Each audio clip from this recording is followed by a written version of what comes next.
Elle est vivante, la parole de Dieu. C'est l'auteur de l'Épître aux Hébreux qui nous dit cela. Elle est vivante, la parole de Dieu.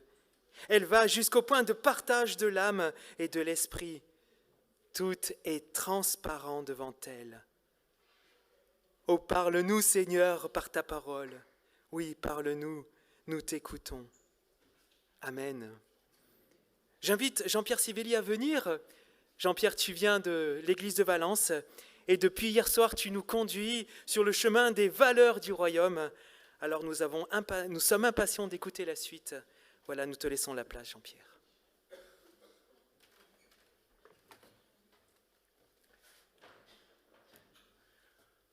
Vous allez bien? Ouais? Oh là là. Si vous alliez mal, comment vous feriez alors?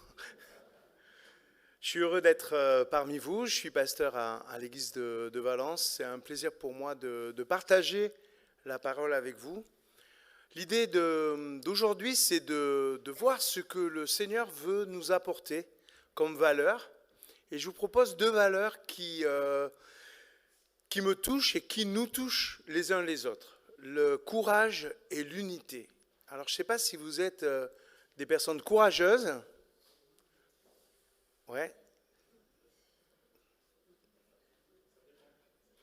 Ça dépend. Par exemple, le courage de m'écouter, waouh. Et puis l'unité, ouais, ça dépend des fois aussi. Des fois, on se sent en groupe, des fois, on se sent unis aux autres, et puis des fois, on peut se sentir un peu isolé, un peu seul. Et voilà, le gage de ce message, c'est de nous démontrer que oui, nous pouvons avoir du courage et nous sentir bien avec un groupe, mais c'est quand même le Christ qui nous apporte le vrai courage et la vraie unité. On va voir ça à travers un texte des Galates. Alors il faudrait lire tout le livre des Galates, mais il y a Benjamin qui m'a dit que si je faisais ça, j'allais vous perdre un petit peu. Alors je vais juste prendre quelques versets, mais je vous invite vraiment chez vous à... Il y en a pour même pas une demi-heure de lire l'ensemble de l'épître, et c'est une épître absolument incroyable. Paul est en train de dire à l'Église un petit peu l'essentiel, de revenir à l'essentiel de l'Évangile. Qu'est-ce que le Christ est venu nous apporter?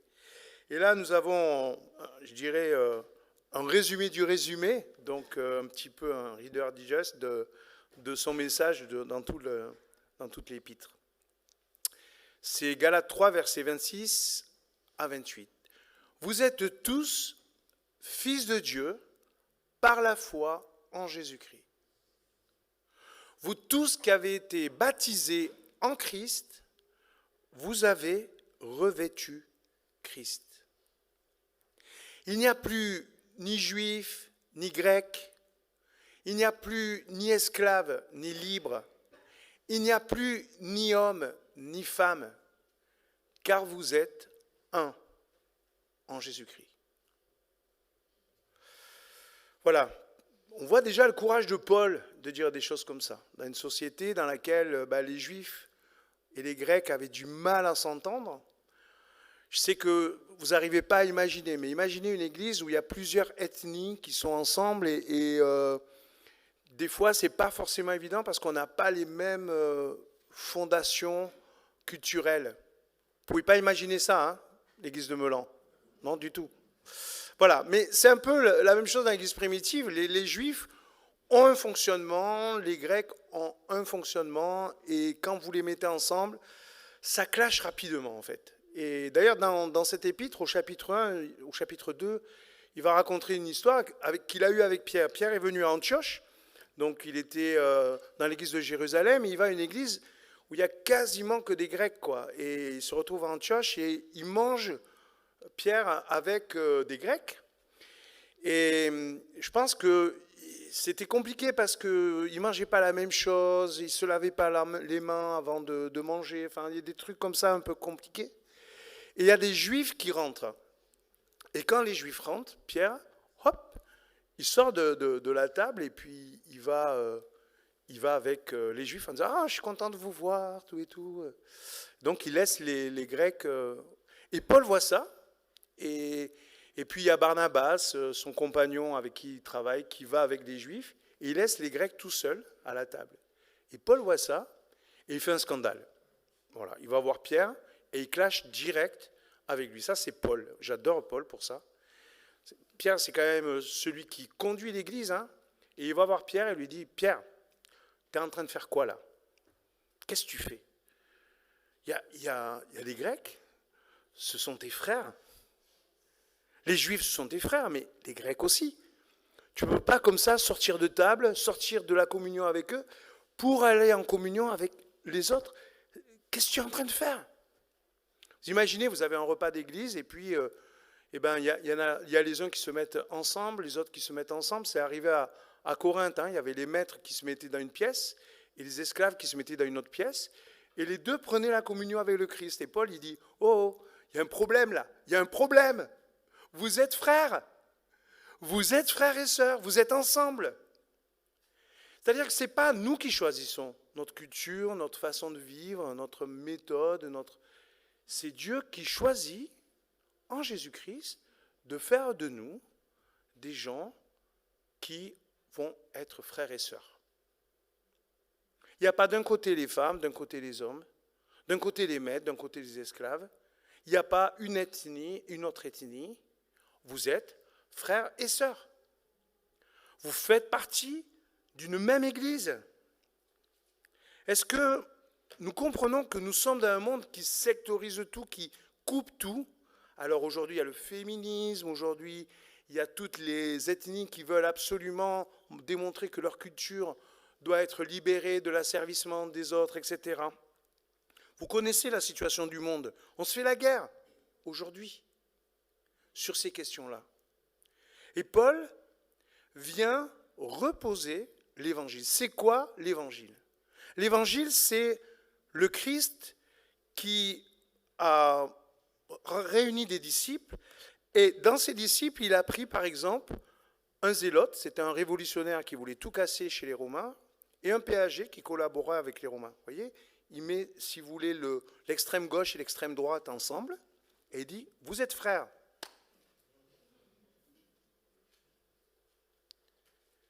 Il met parmi ses disciples des gens qui ne sont pas faits pour s'entendre. Il y a des gens qui sont des artisans, il y a des gens qui sont des intellectuels, il les met ensemble. Et qu'est-ce qu'il va faire avec eux? Notre courage et notre identité fondent notre identité, notre liberté et notre mission. Il va apprendre à ses disciples qu'ils ne sont plus simplement citoyens d'un monde, ils n'ont plus un statut social, ils ne sont plus non plus simplement un genre ou l'autre, ils sont enfants de Dieu. Et pour ça qu'il nous enseigne le Notre Père, dire qui est Dieu, c'est notre Père. Ce n'est pas mon Père, ce n'est pas ton Père, c'est le nôtre. Identité nouvelle que le Christ nous apprend à assumer, une liberté nouvelle. Je peux du coup aller partout, je suis partout sur cette terre que Dieu a créée, et puis une mission, eh bien, c'est d'aller proclamer ce message. Tout ce qui nous prend la tête, dans le monde dans lequel nous sommes, où chacun vit de façon narcissique, est aboli par l'Évangile. Je n'ai plus à me défendre, je n'ai plus à me protéger de l'autre. J'ai au contraire cette possibilité d'être en harmonie avec lui. On va voir 3 éléments. Le premier, c'est qui est le disciple. Qui est le disciple? Vous êtes fils de Dieu par la foi en Jésus-Christ. C'est-à-dire, ce n'est pas moi qui vais définir mon identité, ce n'est pas moi qui vais revendiquer mon identité, c'est le Christ qui me la donne. Et le Christ est venu me révéler 3 choses. Mon Créateur, ce n'est pas mon ennemi, ce n'est pas mon juge, c'est mon Père. Mon Créateur me connaît intimement. J'ai beau déconnecter avec lui, il veut se connecter à moi. Et toute ma vie, j'ai cette liberté de le mettre de côté, mais toute ma vie, il a la liberté de venir vers moi. Mon Créateur, c'est mon Père. Deuxième enseignement qu'il donne, il me pardonne sur la croix. C'est là que c'est parce que j'ai foi en Jésus-Christ qu'il efface mon ancienne vie où je coupais tout en système pour retrouver cette communion, cette nouvelle vie avec lui. Du coup, au lieu de chercher à me protéger, à me défendre des autres, au lieu de culpabiliser, je vais me détendre, je vais lâcher prise. Il est mort sur la croix pour moi. Par son esprit, il veut collaborer avec moi. Alors, ce sera dans le verset après. Ceux qui se sont fait baptiser en Christ ont revêtu Christ.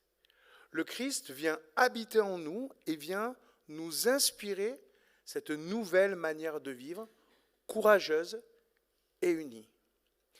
Qu'est-ce qu'il me reste à faire? Il ne me reste pas à appliquer quelque chose. Il ne me demande pas d'appliquer des lois. Il me demande de croire. Par exemple, je suis dans une culture dans laquelle j'ai appris à défendre mon identité par mes diplômes, par ce que je fais, etc. Il veut me libérer de cela. Et la liberté, c'est d'abord la liberté par rapport à sa propre culture. Je ne veux pas être libéré des autres. Vous voyez, souvent dans le monde, la liberté, c'est défini comme être libéré des autres. Et le Christ m'apprend que mon ennemi, celui qui m'a servi, il est intérieur. C'est cette peur que j'ai des autres. C'est cette peur que j'ai de mon avenir. C'est cette peur de ce que les autres pensent de moi. Et ça m'empêche d'être libre, ça. C'est ces peurs qui m'empêchent d'être courageux. Le Seigneur veut me libérer de toutes ces entraves. Et vous pouvez prendre l'évangile, c'est intéressant. Il va voir la Samaritaine, par exemple. La Samaritaine, elle avait peur des autres parce qu'ils avaient une image d'elle comme une femme qui avait une mauvaise vie. Elle avait eu 7 maris. Celui avec qui elle vivait n'était pas son mari. Enfin, c'était un peu compliqué. Et à cause de ça, elle se met à part. Et elle croit qu'elle est libre parce qu'elle s'est isolée. Elle vient chercher son eau à midi. Et là, Jésus lui dit, j'ai soif. Juste ça. J'ai soif. Et alors là, vous voyez, il y a tous ces neurones qui explosent, qui disent, attends, toi tu es juif, tu demandes à une Samaritaine de te donner de l'eau, mais normalement, on ne parle pas ensemble. Dans notre culture, dans la vôtre comme dans la nôtre, on ne parle pas ensemble, ça ne va pas. Et puis, un homme ne parle pas à une femme. Donc, en une parole, donne-moi à boire, ou j'ai soif, il enfreint 2 règles de base. On ne se parle pas. C'est simple. On s'ignore. Je ne sais pas si vous allez dans un supermarché, faites le truc, c'est très intéressant. D'un coup, vous voyez les gens qui passent à droite et à gauche, je ne sais pas si vous avez remarqué, ils ne vous voient pas. Hein. D'ailleurs, essayez de vous rappeler la dernière fois que vous êtes allé au supermarché, un seul visage. Vous en avez rencontré des centaines, mais vous n'en rappelez pas d'un seul. Enfin, peut-être, à un moment donné, vous allez vous concentrer, mais juste faites une infraction. Vous allez voir quelqu'un en disant, tu sais, aujourd'hui, je viens au supermarché, mais j'ai rien acheté, j'ai juste envie de te rencontrer. Le type ou la femme va prendre ça pour une agression. Sérieux? Mais qu'est-ce qu'il me veut? Qu'est-ce qu'elle me veut? Je t'ai juste dit bonjour. Vous voyez, et Jésus a affaire à ce même truc quand il rencontre la Samaritaine, quoi. Mais on ne se parle pas. Mais pourtant, on est tous ensemble, dans une communauté qui est le supermarché, et puis voilà. Mais non, on est seul dans un magasin. Juste chacun consomme. Chacun va acheter un produit. Vous vous en rendez compte? On est formaté à ne rencontrer personne. Et puis on rentre chez soi et puis on dit, je suis seul. Il y avait des centaines de personnes à rencontrer. Tu n'es pas seul. C'est pour ça que des fois, même quand on dit aux chrétiens, c'est important de témoigner, tout de suite, il y a le défi culturel de dire, mais témoigner, c'est rencontrer quelqu'un. Mais rencontrer quelqu'un, je ne sais pas faire. Je sais rencontrer des gens que je connais déjà, mais aller à la rencontre de gens que je ne connais pas encore. Waouh! Quel défi! C'est le défi de l'évangile. Allez chercher, allez voir les gens, allez à leur rencontre. Croire que Jésus me libère, me guérit de ma propre culture. Je ne suis pas obligé d'obéir à ma culture. Qui dit, il faut être poli, il faut rencontrer personne, il faut dire bonjour à personne. Avant, c'est marrant, quand j'étais petit, on me disait le contraire. On me disait, quand tu rencontres quelqu'un, il faut lui dire bonjour. Mais aujourd'hui, vous dites bonjour à quelqu'un, vous avez l'impression d'être impoli. Vous voyez le monde dans lequel on glisse, mais on n'en veut pas de ce monde-là. Alors imaginez que ça se produise dans l'église. Je sais que c'est un absurde que vous ne pouvez même pas concevoir. Hein. Mais des fois, moi, dans mon église, il y a des gens qui viennent au culte et on leur parle dans la prédication, dans la louange. Dieu nous aime, il est notre Père. On est heureux d'être là dans ta présence. Oh Seigneur, merci parce que nous sommes tes enfants et nous te louons ensemble. Ok, on sort du culte et les gens se rencontrent. Et les gens qui sont nouveaux, ils voient les gens qui se disent bonjour et eux, ils se retrouvent comme ça. Ok, j'ai 200 personnes autour de moi là. Il y en a un qui va me dire bonjour, quoi. C'est normal, je suis dans une église. Mais non, je vous assure, ça peut arriver, mais ça ne peut pas arriver à Melan, je suis sûr. Hein. Mais dans mon église, ça arrive. Vous venez au culte, vous vivez un moment où on vous parle de l'amour de Dieu, vous sortez, et tout vous démontre le contraire de ce qu'on vient de dire. Parce que culturellement, dans notre tête, il n'y a aucun courage et aucune conscience que nous sommes ensemble. Nous sommes un corps ensemble. Nous sommes unis. Oui, il veut me donner une vie nouvelle. Et cette vie nouvelle va donner des réflexes différents. Je vais être courageux et je vais être bienveillant. Voilà les deux choses que le Christ m'apprend à être courageux. Je vais te dire bonjour, je vais te dire, tu sais, j'aimerais bien boire un café avec toi, j'aimerais bien avoir un moment avec toi. Est-ce que dans la semaine, tu aurais, 20 minutes. Je t'invite chez moi ou je viens chez toi, comme tu veux, on boit un café ensemble.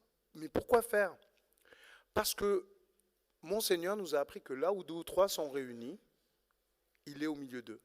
Pourquoi 2 ou 3? Moi, j'aime bien que le Seigneur soit là pour moi. Pourquoi il n'a pas dit, quand vous êtes seul, je suis avec vous? Quand vous vous réunissez, quand vous êtes avec 2 ou 3, et ça peut être vos amis non chrétiens. Vous êtes 2 ou 3, souvent on dit ça quand on n'est pas nombreux dans une réunion de prière. Mais ce n'est pas la bonne application de ce texte. La bonne application de ce texte, c'est chaque fois que vous rencontrez des gens, vous faites église avec eux, autour d'un café. Vous êtes 2 ou 3, c'est un début de groupe maison. C'est un début d'échange de l'évangile. Voilà ce qui se passe. Il veut me donner une vie nouvelle. Et il veut m'aider à le vivre. Comment je vais faire pour changer? Je vais prier le matin en disant, Seigneur, aujourd'hui, je veux être courageux et je veux être bienveillant. Parce que je sais que je ne le suis pas. Je sais que je fonctionne comme les autres. Même dans l'église, je fonctionne comme les autres. Ils ne me disent pas bonjour. Il y a des fois des gens qui me voient. Ouais, dimanche, tu ne m'as pas dit bonjour. Et chaque fois, je réponds, mais toi non plus, mon gars. Si tu veux que je te dise bonjour, mais fais le premier pas. Pourquoi? Il faut que ce soit le pasteur qui aille voir les autres pour dire bonjour. Pourquoi ce ne serait pas toi qui dirais voir le pasteur en disant, bonjour, je suis content de te rencontrer. Puis je ne suis pas que pasteur, je suis Jean-Pierre Sivelli. Coucou, on est humain, on est fragile. On a besoin de petite attention, on a besoin de petits signaux. Quelqu'un qui nous passe à côté et qui ne nous dit pas bonjour, ça nous fait mal, ça nous blesse. On est comme ça. On est fait comme ça. Dieu nous a créés comme ça, courageux et bienveillants. Mon identité dépend de lui, non de mon échelle de valeur ou de mes émotions. Qui tu es, qui je suis, tu es enfant de Dieu et celui qui est à côté de toi l'est aussi. Deuxième question qu'on se pose, c'est qui est Dieu?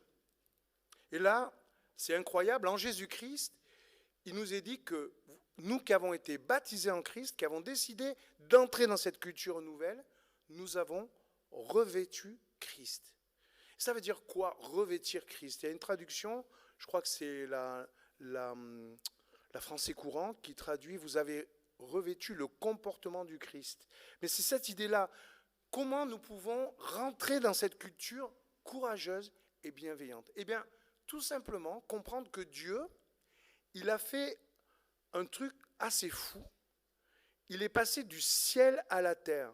Et il n'est pas venu sur la terre en tant que Dieu Tout-Puissant, il est venu comme un simple homme. En plus, pas celui qui fait partie de la catégorie des maîtres, mais plutôt de celui qui fait partie de la catégorie des serviteurs. Un homme simple. Dieu est venu vers moi. Il a fait des milliers, des millions de kilomètres entre son royaume et le mien. C'est lui qui est venu sur la terre. Ce n'est pas moi qui monte au ciel. Ce n'est pas moi qui essaye d'être à la hauteur de ce que Dieu attend de moi. C'est Dieu qui vient se mettre à mon niveau. Dieu pour moi. Et l'Église n'est pas un club de chrétiens qui lisent la Bible. C'est un poste de secours. C'est un lieu où tous les gens malades, parce qu'ils n'en peuvent plus d'être seuls, parce qu'ils n'en peuvent plus de vivre dans un monde qui les dessèche. Vous savez que la première cause de mortalité chez les jeunes, c'est le suicide. Je veux dire, une société dans laquelle on a ça, on devrait tout arrêter. Vous savez que le grand problème d'aujourd'hui, c'est le budget. Mais on s'en fout, le budget. Les gens vont mal, beaucoup plus que le budget va mal. Et je m'en fous que le budget aille mal. C'est une histoire de banque. J'ai, dans mon pays, parmi mes voisins, des gens qui vont mal. Et si nous ne sommes pas avec le cœur du Christ, qui est préoccupé bien sûr par ce que nous sommes, mais nous le connaissons et nous avons cette chance incroyable de pouvoir le prier et de croire qu'il entend notre prière et qu'il y répond. Mais il y a autour de nous des gens qui ne croient même pas qu'il existe, qui n'ont aucun secours, qui n'ont rien comme espérance. Pourquoi un jeune se suiciderait? Vous savez, il y a des fois des jeunes qui se suicident et avant ils écrivent une lettre. Et j'avais été frappé par cette lettre incroyable d'une jeune de 14 ans qui écrit à ses parents, « Bon, voilà, je suis morte, mais ne vous en voulez pas, vous êtes pour rien. C'est juste, j'ai fait le tour de la question, il n'y a rien qui m'intéresse ici-bas. Alors je ne sais pas ce qu'il y a après, mais à la limite, je m'en fous parce que ici, ça ne m'intéresse pas. Ce n'est pas votre faute, c'est comme ça. Le monde ne m'apportera pas. Je sais que vous m'aimez, je vous aime, mais je suis désolé, je ne peux pas rester dans ce monde-là. » Elle a laissé cette lettre-là.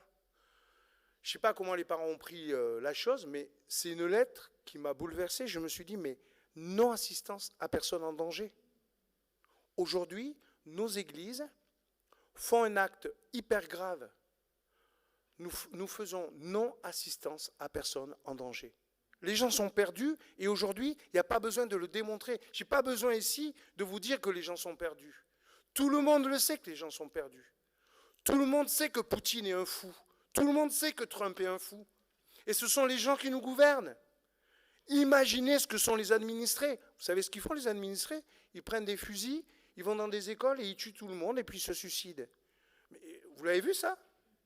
On est dans ce monde-là. Je veux dire, il n'y a pas besoin d'expliquer que le monde est perdu. Il est perdu. Les gens n'en peuvent plus. Et nous connaissons celui qui nous a donné un lien éternel. Nous sommes enfants de Dieu. Et vous savez quoi? Ce n'est pas que nous, c'est aussi les gens que nous pouvons aborder autour de nous. Oui, l'Église n'est pas un club, c'est un poste de secours. Et revêtir Christ, c'est le connaître. Et le connaissant, on veut le servir. Seigneur, tu as tant fait pour moi. Je te prierai, je continuerai de te prier pour mes problèmes, pour mes enfants, mais je veux surtout aujourd'hui te servir. Pourquoi? Parce que Dieu est amour et parce que quand il vient habiter en moi, j'ai ce désir d'être bienveillant. Je veux être courageux et bienveillant, Seigneur. Et toi, qui es-tu? Alors, imaginez combien de personnes vous pouvez accompagner. Je vous ai proposé un truc, minimum 3, quoi. Maximum 8. Ah, on a d'autres choses à faire. Mais vous pouvez donner 8 coups de téléphone en plus dans la semaine, je vous assure. Ou 3. Choisissez.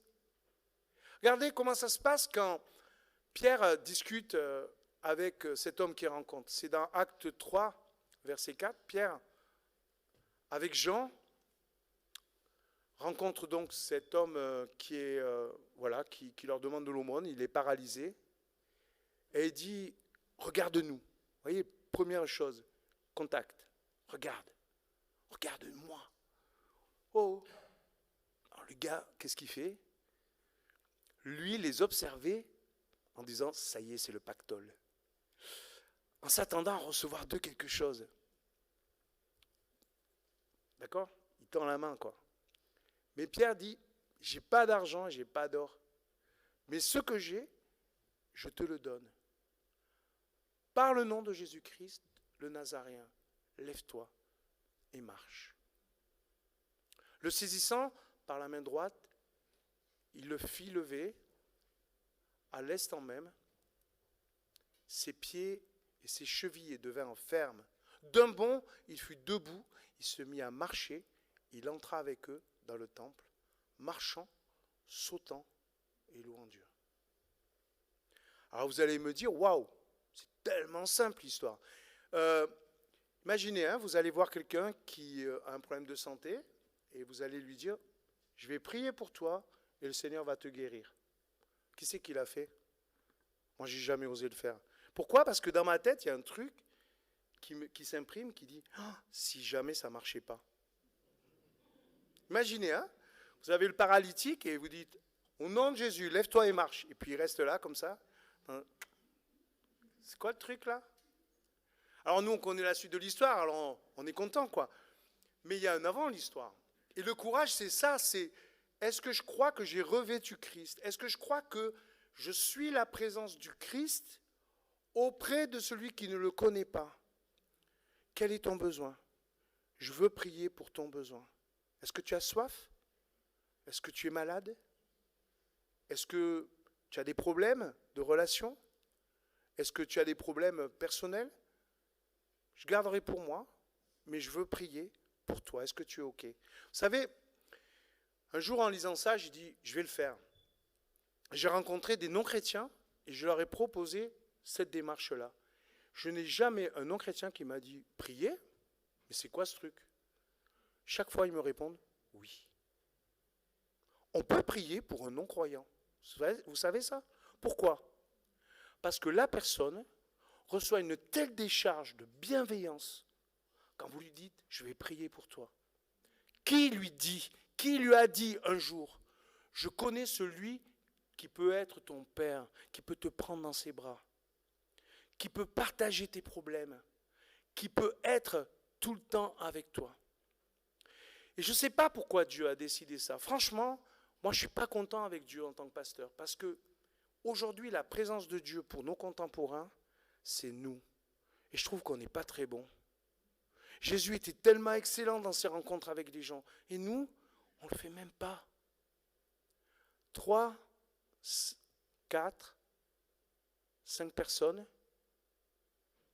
Qu'est-ce que je peux donner?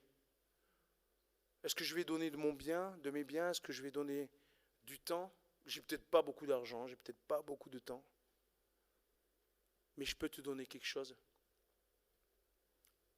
Je peux te donner la présence du Christ. Parce que j'ai revêtu Christ. Je ne sais pas qui tu es, si tu es juif ou grec. Je ne sais pas si tu es esclave ou libre. Je ne sais pas si tu es un homme ou une femme. Mais je crois que Christ peut être ton Père. Ce qui veut dire qu'on peut être frère et sœur. Qui est glorifié? Uniquement le Christ, bien sûr. Mais c'est tellement fort. Si nous savons qui nous sommes, si nous savons qui est Dieu, on ne peut pas rester là. Si nous savons qui nous sommes et si nous savons qui est Dieu, nous ne pouvons pas rester une église en crise. Si nous savons qui nous sommes et si nous savons qui est Dieu, nous sommes en communion les uns avec les autres. Moi, je ne t'ai pas choisi. Puis tu n'as pas la même culture que moi, et puis c'est compliqué. Et puis je ne comprends pas ton point de vue. Et puis tu te poses en victime, je ne comprends pas. Mais tu es mon frère, tu es ma sœur. Vous avez des frères et sœurs? Comment ça se passe? C'est toujours l'harmonie parfaite, on est toujours d'accord. Mais non, c'est des disputes. C'est génial les disputes. C'est comme ça qu'après on se dit, mais je t'aime quand même. C'est grâce aux disputes qu'on se retrouve. C'est pareil dans une église, c'est pas grave qu'il y ait des disputes. Mais on est tous des frères et des sœurs. On apprend dans l'église à vivre la fraternité. Tiens, lui, dans l'église, je ne le connais pas tellement. Je veux faire sa connaissance. Il y a un café là, tiens, je vais aller vers lui. et je vais faire sa connaissance. Pourquoi? Parce que dans ces relations entre frères et sœurs dans l'Église, on va apprendre à entrer en relation avec les autres qui ne sont pas encore des frères et des sœurs. Et l'Église se projette comme ça. Et c'est 3 personnes que je vais voir régulièrement. Il y en a une, un jour, je vais lui dire, tu viens avec moi au culte? C'est quoi un culte? Ben, tu sais, on croit que Dieu existe, qu'il est notre Père, et on lui parle, et il nous parle. Et on ressort de là, et ben, on a reçu une parole de lui, et ça nous encourage pour la semaine. C'est simple à présenter un culte. Vous pouvez amener n'importe qui à un culte.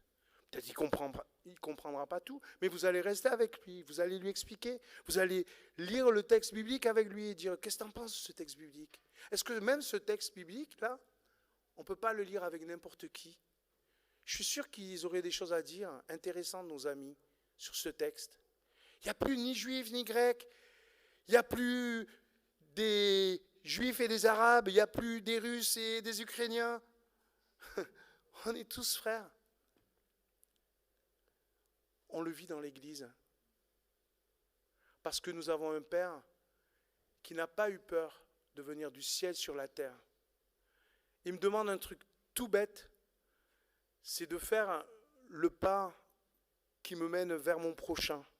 Aller à Jérusalem, puis peut-être vers quelqu'un un petit peu plus loin, et peut-être un peu plus loin encore.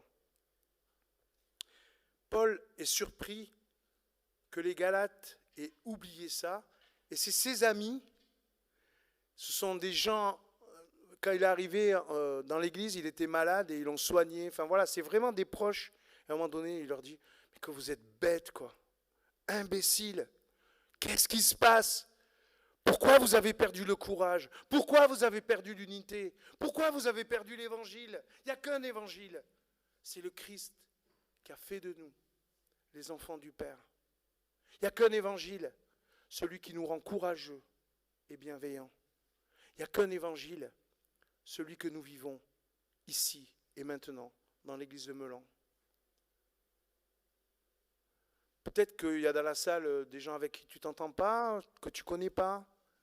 À la fin du culte, va le voir. Va voir une personne.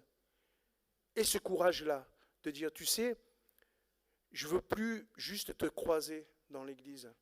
Je veux te rencontrer vraiment. Je veux devenir ami avec toi. Tu es différent de moi, mais tu es mon frère. Tu es ma sœur. Et Dieu est venu du ciel sur la terre pour que juste tous les deux, on soit frères et sœurs. À cet amour-là, est-ce qu'on va répondre par l'indifférence? Dans l'église déjà. Et puis dans ta réalité, dans ton travail, dans ton quotidien, va à la rencontre des gens en disant, tu sais, il y a quelque chose qui m'intéresse, et je fais souvent ça à mes amis non chrétiens. Comment Dieu va venir toucher ton cœur? Je ne sais pas comment il va faire, mais ça m'intéresse. Est-ce que tu es d'accord que je sois près de toi et que j'observe ça? Parce que nous croyons que le Seigneur va toucher nos amis. Parce que nous allons prier pour eux. Parce que nous croyons que Dieu n'est pas juste venu sur la terre et puis remonté dans le ciel. Il nous a envoyé son esprit. Il est présent non seulement parmi nous, mais il est présent en nous. Nous qui avons été baptisés en Christ, nous avons revêtu Christ. Oui, le Seigneur veut non seulement me toucher, mais il veut que je collabore avec lui. Il veut que je sois comme lui, que je sois courageux et que je sois bienveillant. On le vit ensemble? Prions le Seigneur.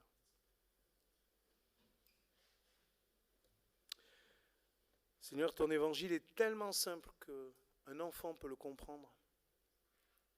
Et le problème, ce n'est pas tout ce qu'on n'a pas compris, c'est tout ce qu'on a compris et qu'on n'applique pas encore. J'aurais te demandé pardon pour mon manque de courage et pour mon manque de bienveillance. Seigneur, tu as tellement été courageux de venir sur terre et de porter sur toi toutes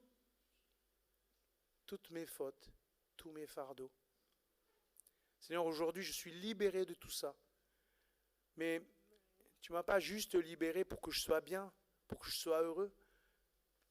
Tu m'as libéré aussi pour collaborer avec toi. Et Seigneur, je veux recevoir ce matin cet évangile incroyable. Merci pour la fougue de Paul. Merci pour cette interpellation de Paul aux Galates, qui est pour nous aujourd'hui. Nous voulons la recevoir, nous voulons l'entendre, mais nous voulons aussi le vivre.